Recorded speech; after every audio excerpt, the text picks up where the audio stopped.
Hi, I'm Ben. Welcome to my book corner, and the question for today is, how many attempts does it take to just record a basic intro to a video? The answer is too many, but never mind. We're in Don't Die July. This is the first title we're looking at, and it's the latest title from Kaylin Bayron. This came out the back end of June, and it's You're Not Supposed to Die Tonight. This is a slasher-inspired novel. As always, we will take a look at the characters, the world building, the story, not necessarily in that order. I'll also give the pluses and minuses of this title before giving a final wrap up at the end. Also, general reminder, Don't Die July. All month long we're doing horror themed works on the channel and on my Twitch channel as well. And not only that, but we're doing this in collaboration with Noah at In Between the Lines. I will drop a link to all the channels we'll be using for this month in the description below. If you want to see more of our stuff, check everything out there. So with all that stuff out of the way, let's just throw ourselves straight into this one.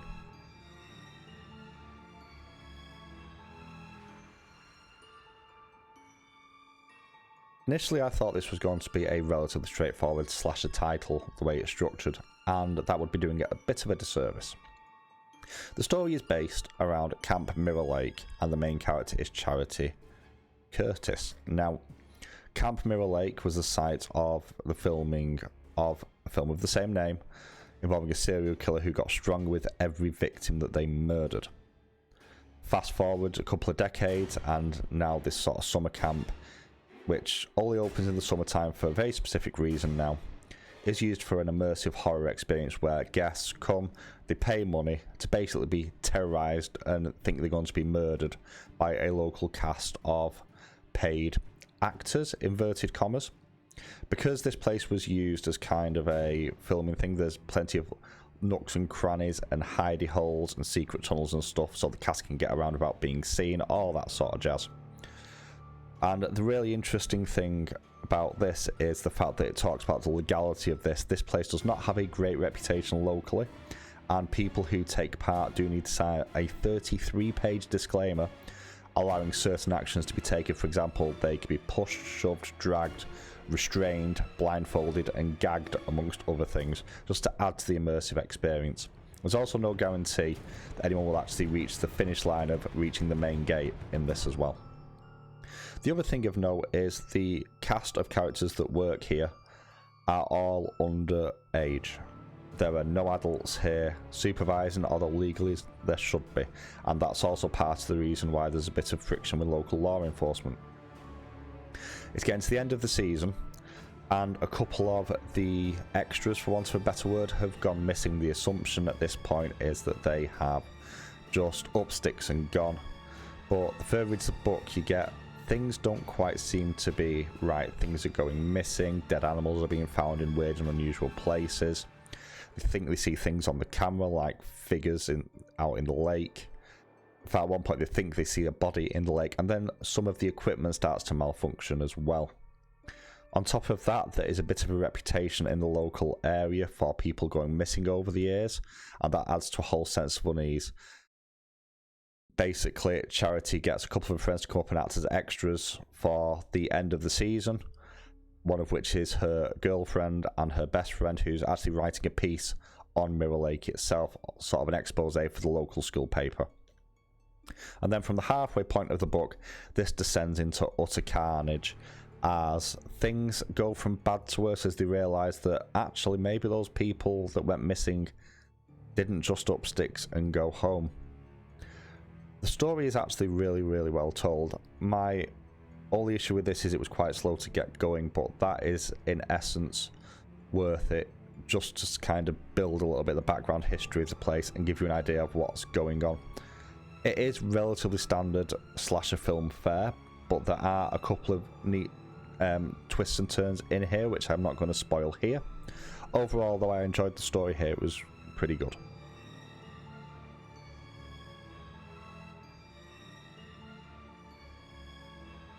In terms of character development, this is a mixed bag for a couple of different reasons. We're going to start with Charity, as she's the main character, and Charity sort of comes to work here and has done for a few years at this point to get away from family.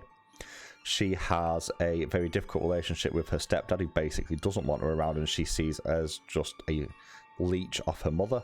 Her mother just forgets she's even exists when she's not there. So this is very much an escape from that home life, and she enjoys what she does here. She's responsible, she's resourceful, she's a good organizer, she's got a good eye for detail, she likes what she's doing, and she gets on well with people, but she's comfortable being in charge. She's also not stupid, and the point of her character in this is she is the last one standing throughout like the entirety of the fictional part of the book, where she's one of the paid actors. The rest of the cast, however, don't come off quite so well. If you've watched Scream, you will recognise a lot of the horror tropes here. You've got the film nerd who looks at things and goes, well, if you've had sex, then you're gonna die. Then you've got like the people who are just like fooling around, making out, and aren't taking anything seriously. You've got the person who knows all the surrounding areas far too well. You then have a couple of sort of characters that flit in and out. You've got the obviously very suspicious sort of police officer who sort of makes a brief appearance here, kind of threatens the place and goes away. You've got the owner, who is this old man who you can only contact via telephone, and you don't really see until the back part of the book. You've also got an old woman who lives sort of adjacent to the land that Camp Mirror Lake is based on, who turns up with a shotgun randomly. But they all sort of weave into what is a fairly standard narrative here, and this is one of those occasions where using the trope doesn't hurt the story, as you have a main character that is quite strong, and there is a subversion with that character towards the end. But overall, I think the characters, they all do their job here, and the obvious standout is Charity.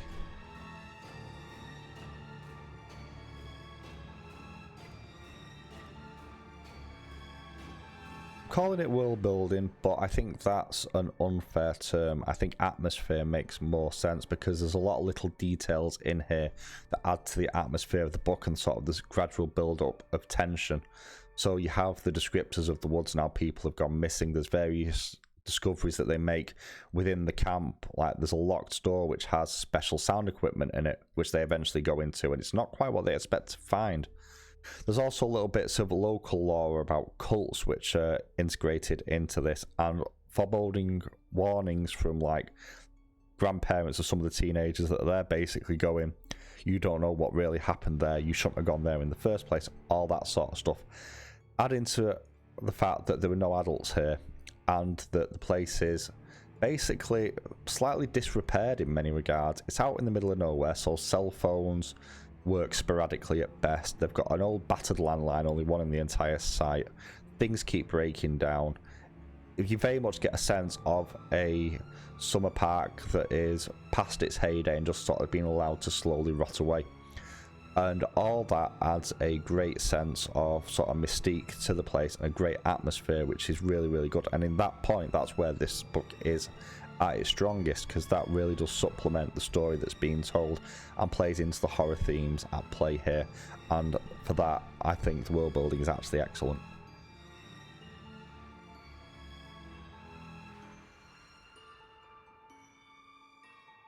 On to the positives then. So the biggest positive, as already mentioned, is the atmosphere. The little tidbits that works in through the story that can act as foreshadowing in some places is exceptionally well done. Also, the cast of characters, whilst they are quite tropey in many regards, there is a natural chemistry between all of them as a group in here. So when certain things go down in the back half of the book, some of it comes as a little bit of a surprise, and it probably shouldn't if you're used to sort of this sort of slasher themed teens stuck in the middle of nowhere story, but it does the job of subverting some of that. Also, the way that some of the sort of murders and the suspense is written is really well done, and it's really, really subtle in places as well, and you do get the sense of the characters second guessing what they're actually seeing. Now on to negatives. I've only really got two negatives with this title. The first one, again already touched on, is the tropey nature of some of the characters. Whilst it doesn't hurt the book, I would have liked to have seen some of them stray a little bit further from the sort of baseline horror sort of caricatures that you get here. Although that being said, Charity does kind of break the mold a little bit with that. The other thing is, in terms of pacing, whilst it does a good job of setting up the suspense for the second half of the book, At times the first half does drag a little bit, and it felt like there was a bit too much of a lull towards like the second quarter, as you already got an idea of what was going to happen and what was going on. But once it got past the halfway line, it did accelerate away.